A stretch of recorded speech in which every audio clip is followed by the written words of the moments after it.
Good morning and happy snow days. Me, Miss Terrell, coming live from my kitchen. Just got back from my early morning walk with my dog, so I look awesome. So today we're going to look at the second part of our PowerPoint for period 3.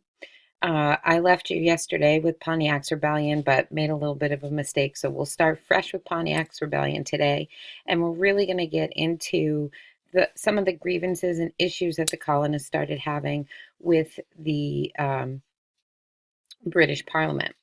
We're also going to focus next time I see you in class for a full class. We're going to focus on the importance of the 7 Years' War, otherwise known as the French and Indian War. So today, let's start with Pontiac's Rebellion. Pontiac's Rebellion is the first major test of the British imperial policy. It happened in 1763 when an Indian chief, Pontiac, led a major attack against colonial settlements on the western frontier. If you remember, we talked yesterday about the colonists always being on guard and afraid and worried about attacks by the native population and hoping that the British government would be there to protect them and take care of them. The Native Americans were angered by the westward expansion of the colonists, which was caused by the British winning the French and Indian War, and therefore winning all of France's occupied or France's claims in North America. So the British essentially go from just the 13 colonies all the way out. Um, they start moving west towards the Mississippi River.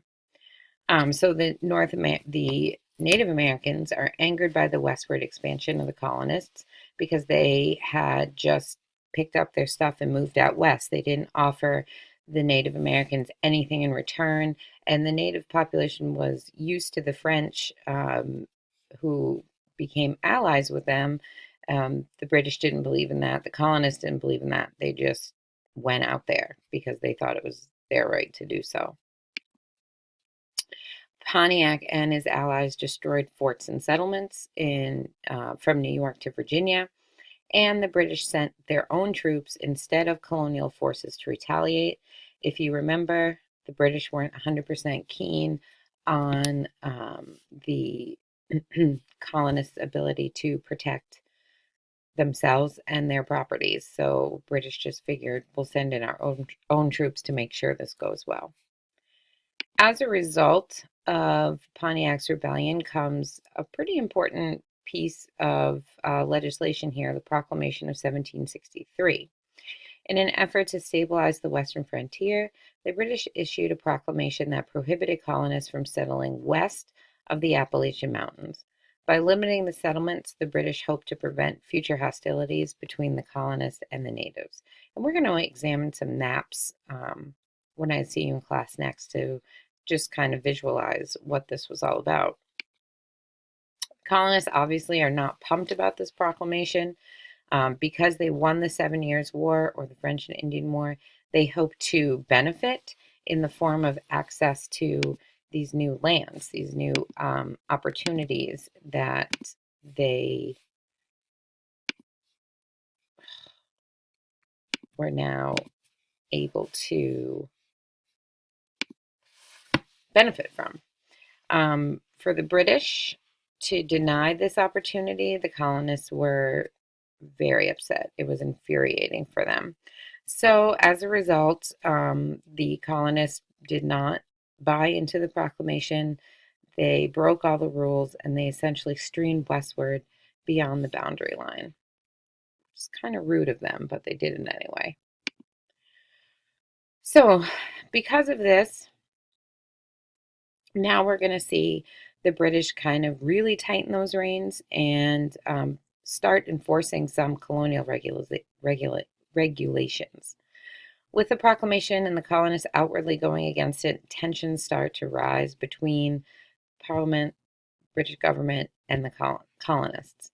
The Brits felt that they were justified to pass each of the following acts in order to protect their colonial empire and make the colonists pay for said protection.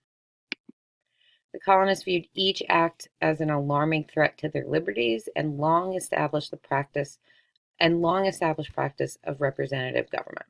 So now we're going to start to hear those kind of key phrases, those key terms that people associate with the coming of the American Revolution. So some of this stuff should be familiar to you.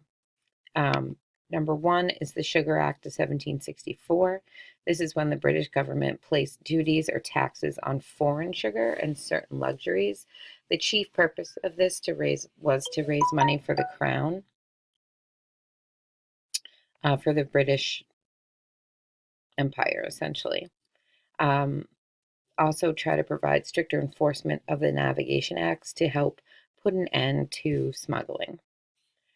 Next is the Quartering Act of 1765.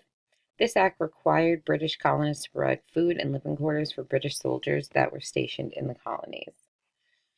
This really was an inconvenience, and really the colonists were not pumped about this at all. The Stamp Act of 1765. This required revenue or taxes in the form of stamps, like seals or kind of like stickers, to be placed on most printed paper in the colonies. This included all legal documents, newspapers, pamphlets, and advertisements.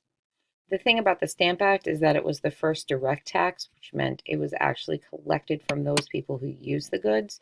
So this is going to put people in certain businesses and certain social classes up in arms, because they're going to have to be paying a special tax or an extra tax on items that they were not taxed before. So they're going to be pretty upset about it. And the fact that it was a direct tax means that it was actually paid for by the people in the colonies. The Stamp Act was a big deal. People were really upset about it.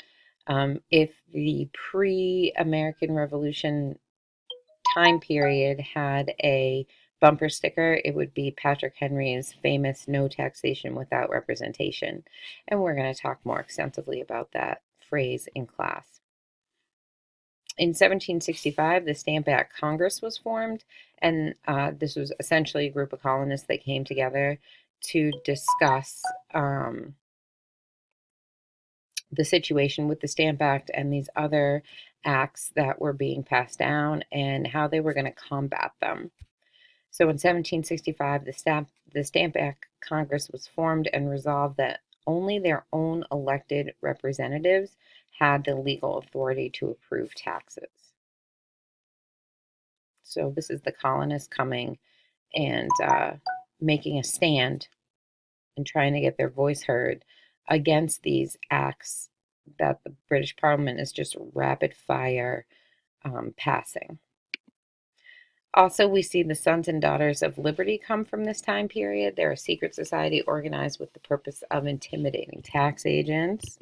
Members sometimes destroyed revenue stamps and tarred and feathered revenue officials. And then we're also going to see a series of boycotts starting. Boycotts, again, are when people stop buying or stop attending or stop spending their money someplace where they used to before to try to get their point across. Boycotts are super effective, especially in a system that depends on importing and exporting and trade and so on and so forth. Boycotts against the British imports were the most effective form of protest. It became a thing to not buy anything that was British in origin. Faced with a sharp drop in trade, London merchants ended up putting pressure on the Parliament to repeal the Stamp Act so that they could go back to making money and making a living. We're going to talk more about the Sons and Daughters of Liberty, and we're going to talk more about the Stamp Act Congress in class. The Declaratory Act, this is in 1776. This is when the Stamp Act was repealed. However, the Declaratory Act was later passed, and this act stated that Parliament has the right to tax and make laws for the colonies in all cases whatsoever. So you can see how this situation, this act, would really start to get the colonists worried, and now they're going to need to figure out where they're going to go from here and how they're going to combat the British Parliament. So calling this the second phase of this crisis, and the crisis, of course, is the boiling situation between the British government and her colonies. It's kind of like when you're making popcorn in the old-fashioned way on the stove, and you put the oil in the pot, and then you put the kernels on top, and you're just kind of waiting. And as you're waiting, things are getting hot, and you can hear some action, and then all of a sudden, boom, you have popcorn, which is a delicious treat, by the way, extra butter and salt. But this is, if you think about it as making popcorn, like everything is going so great, then we're going to add some heat, and people are going to start getting annoyed with each other, and things are just going to pop up. And now we're into the second phase of the crisis. So the British still needed revenues and money. Charles Townshend, who is the newly appointed chancellor of the essentially the bank, he decides to come up with a new tax. And with him comes the Townshend Act of 1767, which essentially puts new taxes on colonial imports such as tea, glass, and paper. These revenues or taxes were being raised to be used to pay the crown officials that were in the colonies, thus making them independent of colonial assemblies that had previously paid their salaries. Also, this act allowed for the search of private homes and smuggled goods. All you needed to search a home was writ of assistance, which essentially is a general license to search anywhere rather than a judge's warrant. At first, people were okay with these taxes because essentially they weren't direct taxes. So they weren't coming out of the colonist's pocket.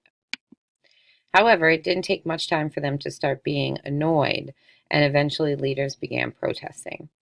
James Otis, Sam Adams, a name you've probably heard before, began writing to the colonial legislature asking them to petition Parliament to repeal these acts. The Brits ordered the letters retracted. They threatened to dissolve the legislature in the colonies and increase the number of troops in Boston. Essentially, to counteract that, colonists began to boycott British goods, and merchants increased their smuggling activities.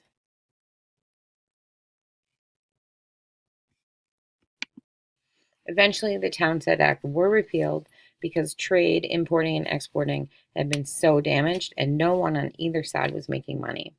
The repeal happens in 1770 and essentially ends the colonial boycott, and aside from the Boston Massacre, there's a 3-year period of peace. However, Parliament does continue to tax tea. So in the years between 1770 and 1772, basically we have quiet, peaceful times with not a lot of outrage and not a lot of back and forth between the Parliament and the colonies.